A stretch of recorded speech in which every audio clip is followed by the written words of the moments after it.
اعوذ باللہ من الشیطان الرجیم بسم اللہ الرحمن الرحیم۔ دوستو، سورہ تغابن کو اگر آپ اس طرح سے ایک بار پڑھ لیں روزانہ تو ہر حاجت 100% پوری ہوتی ہے۔ ہر حاجت کو پورا کرنے کے لیے سورہ تغابن کو صرف ایک بار روزانہ ایک بار اس طرح سے جس طرح میں آپ کو یہ بتانے لگا ہوں پڑھ لیں تو انشاءاللہ ہر حاجت 100% اللہ تعالیٰ جو ہے وہ پوری کرتے ہیں اور ضرورتیں جو ہے وہ پوری ہو جاتی ہیں۔ دیکھیے، بات یہ ہے کہ علم جو ہے نا، علم اس کی تو کوئی لمٹ نہیں ہے۔ اچھا، علم آپ کو حاصل کرنا ہر مسلمان کا فرض بھی ہے اور ہر مسلمان کو علم حاصل کرنا چاہیے۔ علم حاصل کر کے اس پر عمل کرنے کی بھی کوشش کرنی چاہیے۔ اور حصول علم کا ابھی دیکھیے، پہلے ایک ذریعہ تھا کہ علم جو ہے وہ سینہ بسینہ لوگوں سے، بزرگوں سے بھی علم کی باتیں ملتی تھی، دین کی باتیں ملتی تھی، کتب سے ملتی تھی، ایک دور آیا، پھر کتابوں کا دور آیا، اور آج کل پھر یہ پلیٹ فارم آ گئے ہیں سوشل میڈیا کے، جس کے اندر بہت بڑے بڑے علماء کرام اور عالم دین جو ہے وہ بیٹھ کے آپ کو مسائل کا حل بتاتے ہیں۔ تو اب اس میں صرف اتنی عرض کرنا چاہوں گا، دیکھیے میں اس علم کے سمندر میں ابھی کنارے پر کھڑے ہو کر میں نے سمجھے ایک قطرہ بھی اکٹھا نہیں کیا، جو میں مطلب اپنی آپ کو اگر اپنے بارے میں جو میرا آبزرویشن ہے وہ بتاؤں۔ یعنی اگر آپ یہ میں کہوں کہ میں تو جتنے دین کے بڑے بڑے علماء کرام ہیں، جتنے بڑے بڑے دانشور اہل علم لوگ ہیں، ان کے پاؤں کی خاک کے بھی برابر میں بندہ نہیں ہوں۔ میں اپنے آپ کو بالکل ناچیز اور عاجز سمجھتا ہوں۔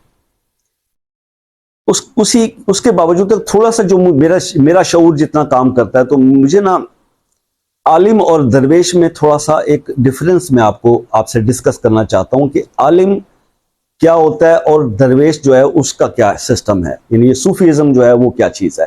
اس پوائنٹ کو اگر آپ سمجھ جاتے ہیں تو آپ کو یہ پھر میری بات جو میں بتانے جا رہا ہوں، کیونکہ جو اولیاء کرام جو چیزیں ہمیں کرنے کے لیے بتا گئے، تو اس میں تھوڑا اہل علم جو ہے نا وہ اپنے حساب سے کیلکولیشن سے چلتے ہیں، جبکہ کیونکہ دیکھیے میں ہمیشہ یہ ایک بات کرتا ہوں کہ عالم دین جو ہوتا ہے نا وہ ابھی فنا فی الذات ہوتا ہے، لیکن جو درویش ہوتا ہے وہ فنا فی اللہ کی منزل پہ پہنچ جاتا ہے۔ بات سمجھ آ رہی ہے؟ اب اس کو تھوڑا سا سمجھانے کے لیے میں آپ کو ایک واقعہ بتاتا ہوں حضرت مولانا روم کا۔ حضرت مولانا رومی رحمۃ اللہ علیہ جو تھے نا، وہ حضرت شاہ شمس تبریز کے مرید تھے۔ حضرت شاہ شمس تبریز بہت بڑے اللہ کے ولی، شاہ شمس تبریز کے مرید ہونے سے پہلے کا یہ واقعہ ہے کہ ایک بار حضرت مولانا جلال الدین رومی رحمۃ اللہ علیہ اپنے مکتب میں، پڑھے لکھے آدمی تھے، بہت فکر اندیز، ان کی تحریریں بڑی پیاری ہیں، تو وہ بیٹھے ہوئے کچھ کتب کا مطالعہ کر لیتے۔ آپ کو پتہ ہی ہے کہ مولانا رومی کی بہت زیادہ تصانیف اور کتابیں لکھنے کے بڑے ان کا ایک عمل رہا ہے لکھنے کا۔ تو وہاں سے حضرت شاہ شمس تبریز کا گزر ہوا۔ حضرت شاہ شمس تبریز جب وہاں سے گزرے، انہوں نے دیکھا کہ یہ پڑھ رہے ہیں، تو وہ ساتھ جا کے بیٹھ گئے۔ سلام دعا کے بعد حضرت شاہ شمس تبریز نے ان سے پوچھا، یہ چیز یہ مطلب یہ کیا ہے، یہ سب کچھ جو بکس ان کے سامنے پڑی تھی؟ تو مولانا رومی نے ان سے فرمایا کہ یہ علم ہے، تم اس کے بارے میں نہیں جانتے، یہ کتابیں ہیں، یہ علم ہے، یہ نالج ہے، اور تمہیں اس کا کوئی علم نہیں ہے، یہ تمہارے مطلب کی چیز نہیں ہے۔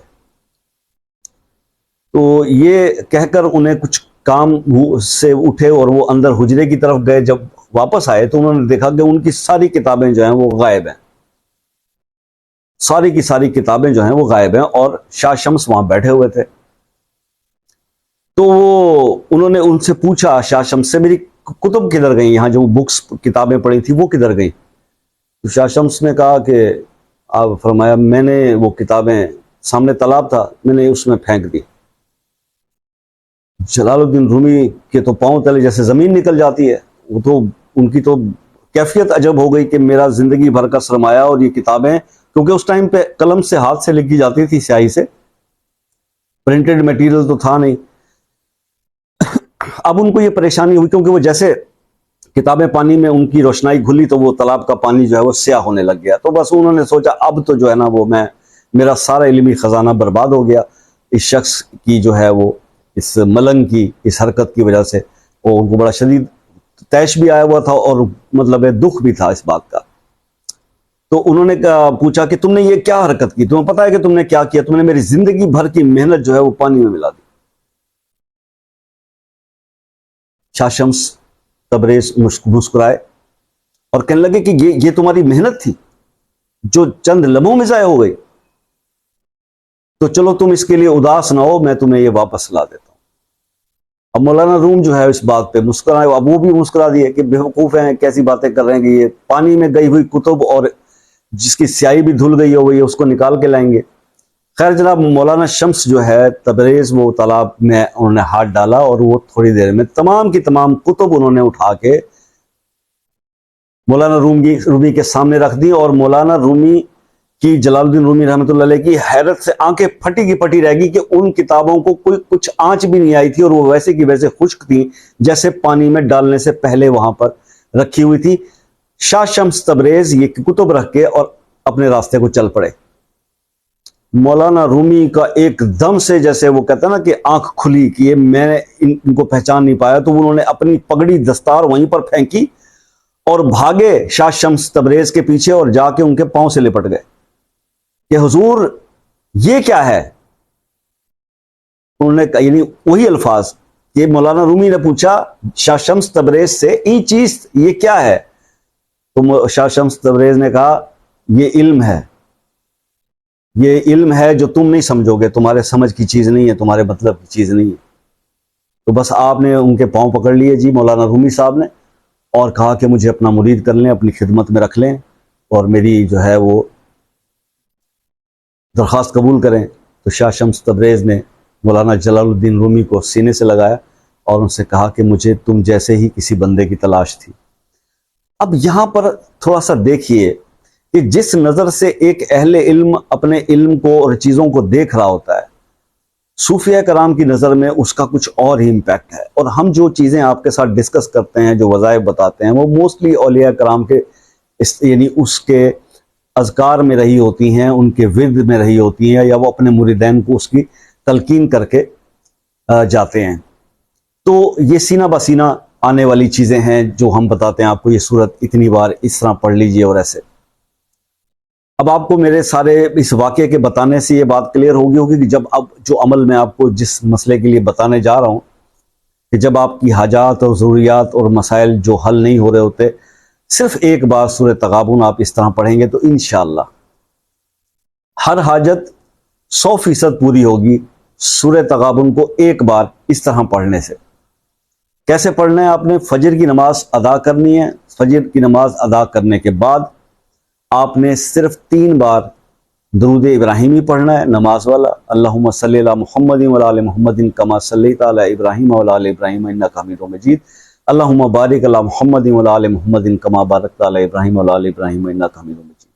اس کے بعد آپ نے ایک بار سورہ تغابن کو جب شروع کرنا ہے تو آیت نمبر 11, سورہ تغابن کی آیت نمبر 11 پر آ کر آپ نے اس آیت کو 30 بار پڑھنا ہے. اس آیت کو آپ نے ریپیٹ کرنا ہے 30 بار, اور اس کے بعد سورہ تغابن کمپلیٹ کرنی ہے, اور اس کے بعد 3 بار پھر درود ابراہیمی پڑھنا ہے. اب یہ عمل آپ کا مکمل ہو گیا. اسی طرح سے آپ نے یہ روزانہ کرنا ہے, اور یہ آپ کم سے کم بھی جو ہے وہ 21 دن یا 41 دن اس کو کریں. خواتین اگر 41 دن کرنا چاہیں تو 21 دن کے بعد وقفے کے دن گزار کے اس کو 41 دن پورے کر لیں. آپ کی حاجت, میرا جہاں تک ایکسپیرینس اس سورہ کا ہوا ہے, سورہ تغابن کے اس عمل کے زیادہ سے زیادہ 7 دن یا 11 دن میں مسائل حل ہو جاتے ہیں, حاجت پوری ہو جاتی ہے. لیکن پھر بھی میں لوگوں سے یہ کہتا ہوں کہ 21 دن کر لیا کریں, یا ٹائم ہے تو 41 دن کر لیا کریں. انشاءاللہ آنے والی حاجات بھی پوری ہو جائیں گی. آپ ابھی سوچیں گے اور اللہ تعالیٰ وہ پورا کر دیں گے. تو اللہ تعالیٰ آپ کے مسائل کو حل فرمائے. امید ہے کہ آپ کو وظیفہ پسند آیا ہوگا. زندگی رہی تو پھر ملیں گے نیکسٹ ویڈیو میں, تب تک کے لیے اجازت دیجیے. اللہ حافظ.